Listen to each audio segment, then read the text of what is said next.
राधे राधे गुरुजी। जी। गुरुजी मैं ये सारी चीज़ छोड़ देना चाहता हूँ, जैसे कि मुझे चाह है। क्या? चाह चाह जो होती है कि मेरे चाह। पास पैसा हो, गाड़ी हो, शादीशुदी हो, मैं इन सब चीज़ों से दूर रहना चाहता हूँ। मैं चाहता हूँ कि मैं भजन करूँ, भक्ति करूँ। विवाह हो गया? नहीं नहीं, विवाह नहीं करना चाहता गुरुजी मैं। क्यों? क्योंकि मेरे गांव में क्या है, 10-10 12-12 साल के लड़के हैं, दिलवाग दारू वो उस रास्ते पे चल रहे हैं। मैं चाह रहा हूँ गुरु दीक्षा लेके अपने गांव की तरफ जो आसपास का एरिया है उन लड़कों को सुधारूं, उनको अच्छे रास्ते पे चलाऊं, मैं ये सब चाहता हूँ। हाँ, तो आप ये सब काम करिए, बहुत अच्छा विचार है आपका। ये काम आप विवाह करके अपनी गृहस्थी में रह के भी कर सकते हैं, और नहीं आपको करना विवाह तो आप साधु बन के, संत बन के, जहाँ है जिस रूप में है वहाँ रह के समाज सेवा का काम, समाज सुधार का काम आप कर सकते हैं। गुरुजी इसके लिए मैं चाहता हूँ मुझे कोई अच्छा गुरु मिले, गुरु दीक्षा मिले, थोड़ा ज्ञान की प्राप्ति करूँ, जिनको मैं उस यहाँ से ज्ञान सीख के उनको ज्ञान दूँ। कितने भाई हो? 4 भाई हैं, 3 की शादी होगी, सबसे छोटा मैं हूँ। अभी मैं क्वालिटी इंजीनियर हूँ। इन सब चीज़ को छोड़ के मैं एक साधु संत वाले राह पे चलना चाहता हूँ। इंजीनियर हो आप? जी, क्वालिटी इंजीनियर। तो आप नौकरी करते हो, जॉब करते हो? जी मैं जॉब करता हूँ। कितना कमाते हो? अभी मेरे 52,000 पर मंथ है। तो ऐसा है ना कि आप पैसे कमाते रहिए, काम करिए। ज्ञान तो आप इस सेक्टर में रह के भी पा सकते हो, और अपने समाज के जो बच्चे हैं छोटे छोटे, उन बच्चों को आप ना समझाओ बैठा के कि भाई बेटा ये सब मत करो। और आप ऐसा करो कि जितने बच्चे आपके गांव क्षेत्र के ना बिगड़े हुए हैं जी, आप अपने क्षेत्र में कुछ ऐसा व्यापार क्रिएट करो, बिजनेस क्रिएट करो कि आप उन सबको नौकरी दे पाओ। गुरुजी मैंने यदि आप नौकरी दे दोगे उनको तो अपने आप वो सही रास्ते पे चलेंगे। उनको मोटिवेट करते रहना समय समय पे। मैंने गुरुजी सोचा था, मैंने अपने भाई को बोला कि एक काम खोल लेते हैं। उन्होंने काम भी खोला, मिलक के कलाकंद का जो काम होता है। गांव में क्या होता है, पड़ोसी चिढ़ते हैं एक दूसरे से कि ये आगे क्यों बढ़ रहा है। मेरे गांव में अभी भी ये हम चारों भाई हैं, चारों भाई कमाते हैं, तो पड़ोसियों की जलन रहती है। आए दिन कभी FIR कर देते हैं हम, 2-2 3-3 महीने बाद गाँव में जाते हैं। मैं चाहता हूँ उनकी वो बुद्धि चेंज हो जाए कि वो हमारे प्रति इतना गंदा ना सोचें। मैं सोचता हूँ कि वो हमारे जैसे बने। हमारे जितने भी पड़ोसी हैं सारे 300 रुपये कमा लिए, शाम को दारू पी ली, दिलवा खा लिया, पढ़ने नहीं जाते। मैं चाहता हूँ जैसे हम हैं ऐसे वो भी बन जाएं, माँ बाप की इज्जत करें, दारू ना पिएं, माँ बाप को पीटे नहीं। ये सब चाहता हूँ मैं गुरुजी। नहीं, आप अच्छा चाहते हैं। देखो, जब भी आप कोई अच्छा चाहते हैं, अच्छा सोचते हैं, तो सबसे पहले जब समुद्र मंथन हुआ तो जहर निकला, विष। जी, कोई भी काम आप करोगे पहले आपको अपमान मिलेगा, असफलता मिलेगी। अपमान असफलता का जहर पी गए तो आखिरी में अमृत का सफलता, अमृत मीन सफलता भी मिलती है। तो आप धैर्यता से अपना काम करते रहिए, और आप ज्ञान प्राप्त करके गुरुजनों से, और आप ज्ञान बांटिए। नौकरी काम धाम अभी ना छोड़िए। आप आगे चल के कोई बहुत बड़ा बिजनेस करिएगा जिससे आप रोजगार दे पाएँ। तो गुरुजी चाह तो मेरी ये बढ़ती रहती है ना। इसमें भजन में अभी मैं रहता हूँ। अभी मैं पिछले 6 महीने से वृंदावन में आया हूँ। पहले गुजरात था, फिर पंजाब था। 6 महीने से ही मैं राधा राधा नाम जाप और ये सब करने लगा हूँ, पूजा पाठ। 6 महीने पहले से मैं कुछ नहीं करता था। ठीक है, तो आप सत्संग करिए। अभी टाइम लगेगा, सत्संग करते करते सब ज्ञान होगा। जी, नित्य कथाएं सुनिए, सत्संग करिए, गुरुजनों की शरण में रहिए, सब धीरे धीरे बोध हो जाएगा। ये मैनेजर है। राधे राधे गुरुजी। जी। मेरा क्वेश्चन है सर, जैसे हम काम करें कार्यस्थल पर अपने, तो ऊपर से जैसे काम के लिए कोई प्रेशर आता है, टारगेट दिए जाते हैं, ऐसे आगे अपने जूनियरों को हमें डील करना पड़ता है सर। लेकिन कई बार प्रेशर में क्या होता है, कुछ जूनियर्स काम नहीं करते, या किसी कारणवश या किसी भी वजह से उन्हें कई बार जॉब से लेफ्ट हो जाए या जॉब छूट जाए, तो अंदर से एक वो आता है कि मेरी वजह से किसी की जॉब जा रही है, हम किसी को दे नहीं सकते सर, तो किसी की जॉब हम ले नहीं सकते। ये ऊपर वाला हमें अलाउ नहीं करता सर। इसके बारे में था सर कि ये किसको की नेगेटिविटी कैसे वो। तो आप लोग कैसे टारगेट देते हो कि इतने दिन में ये सामान बेचना है? हाँ, जैसे एक काम अपना कंस्ट्रक्शन का ही काम है, हम सिविल इंजीनियर हैं सर। जैसे वहाँ पे अपना टारगेट बनाया कि इस महीने में हमें इतना काम करना है, तो कोई उस पर जैसे काम दिया कि वो। कहाँ से हो आप? हरियाणा से हूँ सर मैं। सिविल इंजीनियर हो? हाँ सर। घर वर बनवाने का काम है? हाँ सर। तो आपके नीचे कितने लोग काम करते हैं? कम से कम सर 50 स्टाफ है सर, और उसके बाद लेबर अपनी 250 लेबर है सर। अच्छा, कितना कमा लेते हो महीने का? 2 लाख रुपए है सर सैलरी है। आपकी सैलरी 2 लाख है? हाँ सर। महीने की? हाँ सर, महीने। काम किया है सर, मेहनत से ही ईमानदारी से करते हैं, इस लेवल पे आए हैं सर। हम भी बड़े वो जीरो से नहीं माइनस से उठे हैं सर अभी, और जो हमसे अच्छा काम हो पाता है वो भी करते हैं सर। जैसे पिछले प्रोजेक्ट पे कभी खाली भी रहते हो कि काम करते रहते हो? काम करते हैं सर, 14 घंटे 12 घंटे वो अपना टाइम देते हैं सर साइड पे। तो एक ही जगह काम करते हो कि आ जाते हो, आते जाते देखते रहते हो सब काम सब जगह? नहीं, अभी तो जैसे एक ही प्रोजेक्ट पे ड्यूटी रहती है सर, कि 2 साल जैसे यहाँ काम चलेगा। कहाँ? वृंदावन में सर। काम यहाँ भी चल रहा है? हाँ, कहाँ? यहाँ पे अभी नौकरी कर रहे हैं सर। आप वृंदावन ही रहते हो? हाँ सर। यही काम चल रहा है? हाँ, 4 महीनों से यहीं रह रहे हैं सर। अरे तो फिर हमारा भी काम आप करो। जरूर सर, जरूर सेवा कर का लेंगे? मौका दें। बिल्कुल सर, बिल्कुल, ये तो सौभाग्य होगा सर मेरा अगर आप कहीं मौका दोगे सर मुझे। ठीक है, अपना नंबर दे देना पाठक जी को। ठीक है सर। तो कैसे सर बताते तो सर क्या कि इसका अच्छा आपके प्रश्न का उत्तर दे दूं कि जी देखो आपका काम है, आपका धर्म है। जो व्यक्ति अनुशासनहीन है, जो आपके दिए काम को नहीं कर रहा है, उसे निकालना ही पड़ेगा।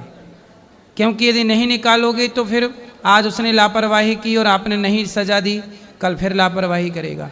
इसलिए काम में ना समझौता नहीं होता। जो व्यक्ति क्वालिटी में काम में समझौता करता है वो पीछे चला जाता है। यदि आपने समझौता शुरू कर दिया तो आप माइनस हो जाओगे।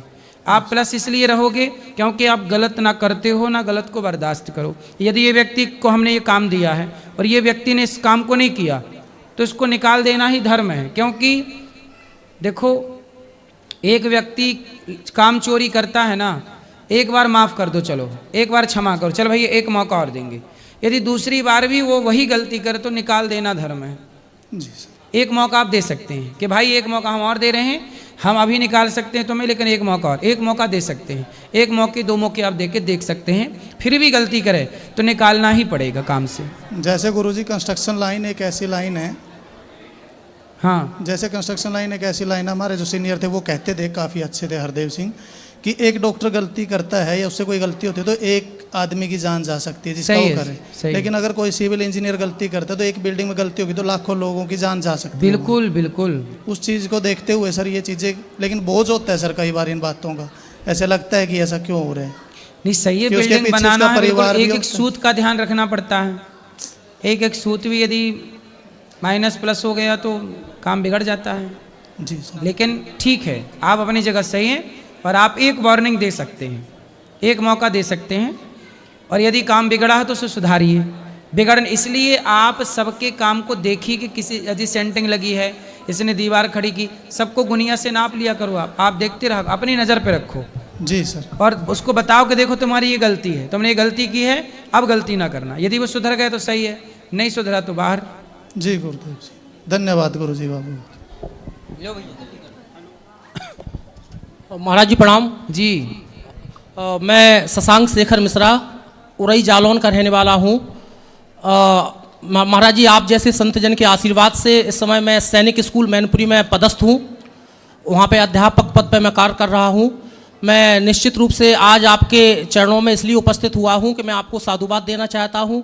महाराज, आपके विशेष आशीर्वाद से इस स्थान तक पहुँच पाया हूँ। हमारे विद्यालय में बच्चों को आर्मी ऑफिसर बनाने की ट्रेनिंग दी जाती है, और जो देश के लिए चहुमुखी विकास कर सकें, देश की सीमाओं पर सुरक्षा कर सकें। मैं विशेष रूप से कहना चाहता हूं कि आज आपके दर्शन पाके मैं महाराज कृतकृत हो गया, बड़ा ही भावुक हूँ इस समय। क्यों? महाराज जी, कई बार आपको फेसबुक यूट्यूब के माध्यम से देखने का मुझे अवसर प्राप्त हुआ, लेकिन प्रत्यक्ष रूप से आज आपके दर्शन कर रहा हूँ तो एक मन में बड़ी तसल्ली और बड़ी भगवान की दया का स्मरण हो रहा है कि बिना उनके दया स्वभाव के कारण ये पॉसिबल नहीं था मेरी ज़िंदगी में। आपने यहाँ चल रही सेवाओं का दर्शन किया? महाराज जी, अभी बस तुरंत ही आए हैं और ये सौभाग्य था कि आपके दर्शन हो गए। आपके दर्शन प्राप्त करने के बाद हम यहाँ चल रही सेवाओं का भी दर्शन करेंगे। वृद्ध माओं का, यहाँ की रसोई का दर्शन कीजिए। स्वाभाविक महाराज कोई जी। सवाल? बिल्कुल महाराज जी, मैं जानना चाहता हूँ कि अपने जो हमारे नौनिहाल हैं बच्चे, हमारे जो सैनिक स्कूल में विद्यार्थी अध्ययनरत हैं, आपके अगर आज्ञा हो तो कभी उनको यहाँ पे भ्रमण करने का मौका मिल जाए। हाँ हाँ, ले आइए, आते रहते हैं बच्चे। और आपका मार्गदर्शन प्राप्त करने का उनको अवसर मिले। जरूर, ले आइए। मैं एक सवाल प्रश्न इसलिए आया था कि आपके माध्यम से सुविधा हो जाए। बिल्कुल, आप आइएगा। बिल्कुल महाराज, प्रणाम महाराज। खुश रहिए।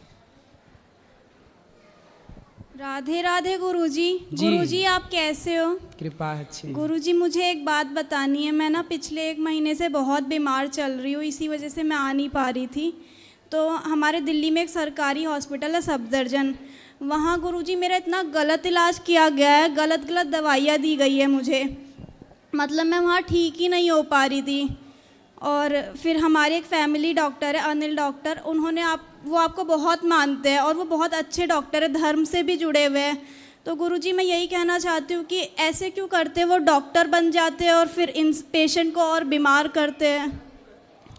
कुछ डॉक्टर कुछ हॉस्पिटल ऐसे हो सकते हैं जो अपने निजी स्वार्थ के लिए मरीजों के साथ खिलवाड़ करते रहते हैं। जी गुरुजी। वो निजी स्वार्थ, यदि स्वार्थ ना होता तो डॉक्टर को पता होता है, यदि वो अच्छा डॉक्टर है तो उसे पता होगा कि इसे बीमारी क्या है और ये चेकअप करके जान लेगा बीमारी क्या और ठीक कैसे होगी, वो समझता है।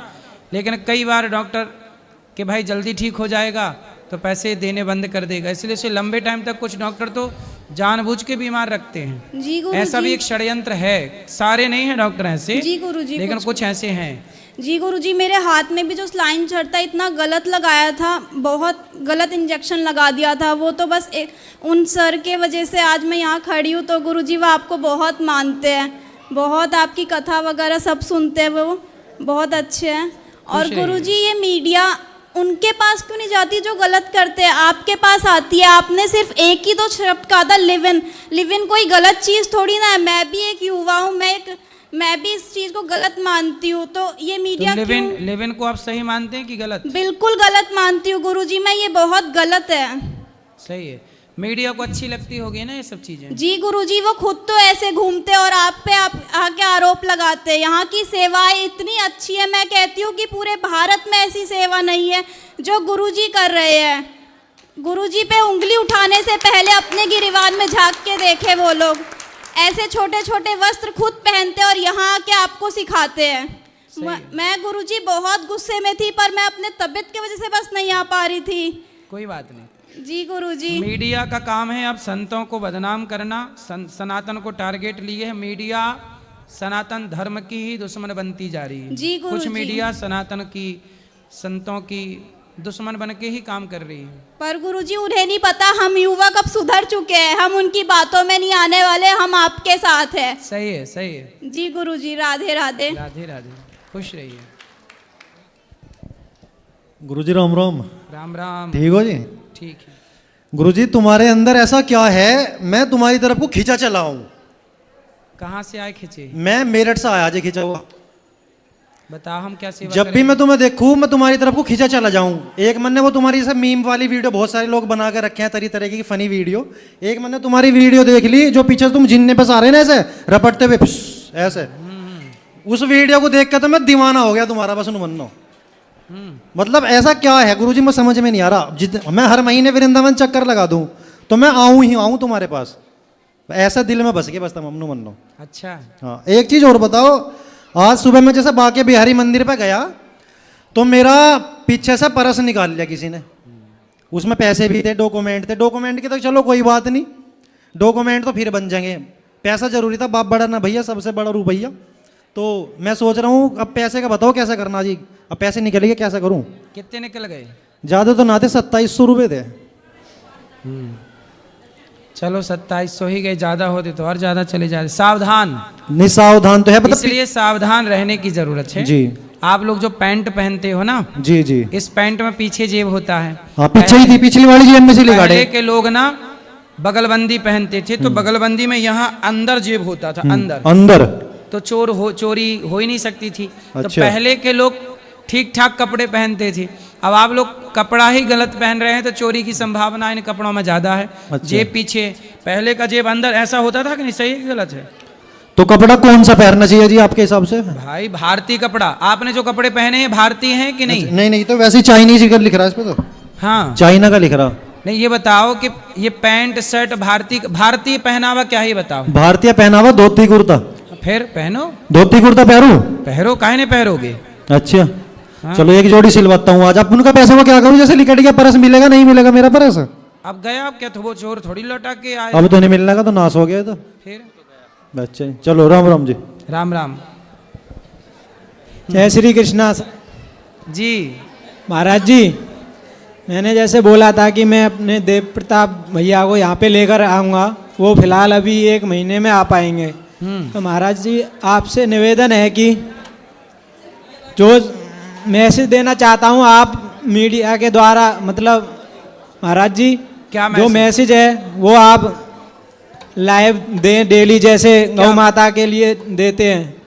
पिछली बार दिसंबर में आया था आपके पास, वो वीडियो बहुत वायरल हुई, जो रैली निकाली थी हमने गौ माता के लिए, गौ हत्या कर दी थी ना अलीगढ़ में। हाँ हाँ, तो हमने आपको सूचना दी तो आपने बोला पहले इसके लिए निमंत्रण दिया जाता है, मैंने आपसे बोला था।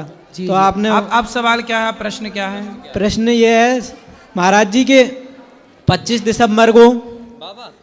दिसंबर को अलीगढ़ के पास एक जिरौली डोर गांव है, लोधा थाना के पास जी, तो वहाँ पर रैली है। पिछली बार 2000 से अधिक से लोग इकट्ठे हुए थे, तो अब की बार और उससे ज़्यादा इकट्ठे हों, जो रैली निकलेगी गौ हत्या होती है उसके लिए आप मैसेज दें, जरूर। और जीव हत्या बंद हो और गौ हत्या भी बंद हो, क्योंकि मांस खाए और मांस बढ़ावे, ये काया तेरे संग न जावे।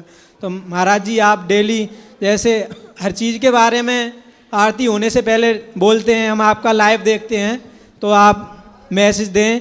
हम बोलते हैं भैया गौ हत्या देखो नहीं होनी चाहिए। एक दिन हम सोच रहे थे बैठे बैठे, हमने सोचा आपकी सर कई वीडियो वायरल भी हैं, एक तो टाजन भाई के साथ जो गौमूत्र से दंड बैठक मारते हैं ना 5000, उनके साथ भी, और मीडिया वाली भी आपकी एक वीडियो बहुत वायरल हो रही है कि हम मोदी जी से भी चर्चा करेंगे आप। बिल्कुल जी, गौ हत्या बंद होनी ही चाहिए। पता नहीं सरकार की क्या मजबूरी है, जबकि मोदी जी देखो साधु आदमी हैं, संत हैं, योगी जी भी संत हैं। अब मुझे ये समझ में नहीं आता कि यदि मोदी जी, योगी जी संत हैं, राष्ट्र के लिए इतना अच्छा काम कर रहे हैं, इनकी क्या मजबूरी होगी कि ये गौ हत्या बंद नहीं कर पा रहे हैं।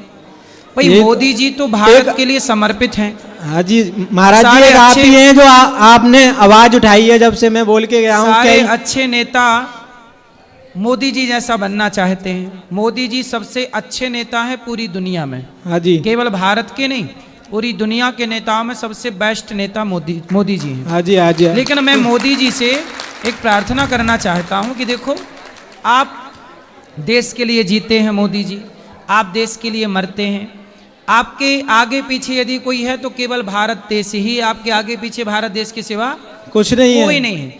अब मुझे आप बताइए मोदी जी कि आप इतने अच्छे नेता हैं, उच्च कोटि के चरित्रवान हैं और साधुओं की तरह जीवन जीते हैं। अब मेरी प्रार्थना केवल इतनी है मोदी जी से कि आप इतने अच्छे हैं, साधु स्वभाव है आपका, राष्ट्र के लिए आप जी रहे हैं, मर रहे हैं, समर्पित हैं, आपकी राष्ट्रभक्ति में कोई प्रश्न चिन्ह कभी खड़ा नहीं कर सकता। बस आपसे हाथ जोड़ के मेरी प्रार्थना है कि क्या दिक्कत है, आपको क्या परेशानी हो रही है, क्या आप सोच रहे हैं, क्यों इतनी देर लगा रहे हैं।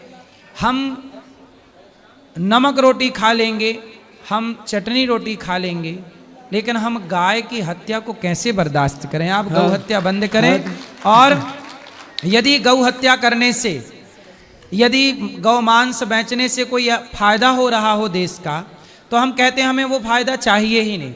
हम वो फायदा ना लेके हम 56 भोग ना खा के नमक रोटी खा लेंगे। पर हमारे भारत में, जिस देश में गाय के लिए भगवान कृष्ण आए, जिस देश में राम आए गाय की रक्षा के लिए, जिनकी सेवा से, गाय की सेवा से जिनका नाम गोपाल पड़ा, जिन भगवान की हम पूजा करते हैं, शिव के मंदिर में गाय का बेटा प्रथम दर्शन देता नंदी बैठा है, उस देश में, जिस देश में गाय को माता कहा जाए, उस देश में गौ हत्या शोभा नहीं देती। मोदी जी यदि आप गौ हत्या बंद कर देते हैं तो सदियों तक, मैं कह सकता हूं कि युगों युगों तक आपका नाम रहेगा कि आपने गौ हत्या बंद की। आज़ाद भारत के आज लगभग 80 साल होने को आए। इस 80 साल में गौ हत्या किसने बंद की? इसलिए मोदी जी से मेरी प्रार्थना है कि आप गौ हत्या जरूर बंद करेंगे, मुझे भरोसा है। आपकी क्या मजबूरी है मुझे नहीं पता, लेकिन आपकी कोई मजबूरी होनी नहीं चाहिए। गाय की हत्या वैसे ही बंद कर दीजिए जैसे आपने 2000 का नोट, 1000 का नोट आपने बंद किया था। महाराज जी यही चाहता था। और महाराज जी नंबर है, व्हाट्सएप नंबर, उससे ज़्यादा जुड़े। 25 दिसंबर को रैली है। मैंने डायरेक्ट मोदी जी से अपील की है, ये मैसेज मोदी जी तक जाएगा। चलिए, धन्यवाद गुरु जी। ठीक है।